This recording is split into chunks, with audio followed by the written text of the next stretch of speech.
பீகாரில் இந்தியா கூட்டணி ஆட்சி அமைந்தவுடன் மகர சங்கராந்தி நாளன்று மகளிருக்கு வங்கிக் கணக்கில் 30,000 ரூபாய் வரவு வைக்கப்படும் என இந்தியா கூட்டணியின் முதலமைச்சர் வேட்பாளர் தேஜஸ்வி யாதவ் அறிவித்துள்ளார்.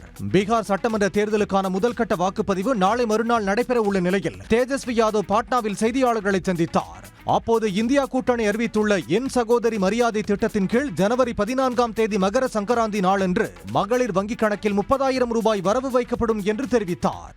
वो बिजली जो है मुफ्त हम लोग किसानों को देंगे और माँ बहन मान योजना के तहत मकर संक्रांति को हमारी सरकार बनते ही 14 जनवरी को 1 साल का यानी 30,000 रुपया डायरेक्ट उनके खाते में हम लोग डालेंगे. மேலும் நெல்லுக்கான குறைந்தபட்ச ஆதரவு விலையில் கூடுதலாக 300 ரூபாய் வழங்கப்படும் என்றும் கோதுமைக்கான குறைந்தபட்ச ஆதரவு விலையில் கூடுதலாக 400 ரூபாய் வழங்கப்படும் என்றும் அவர் அறிவித்தார். பீகார் தேர்தலில் வெற்றி பெற்று நவம்பர் 18ஆம் தேதி இந்தியா கூட்டணியின் புதிய அரசு பதவியேற்கும் என்றும் தேஜஸ்வி யாதவ் நம்பிக்கை தெரிவித்தார்.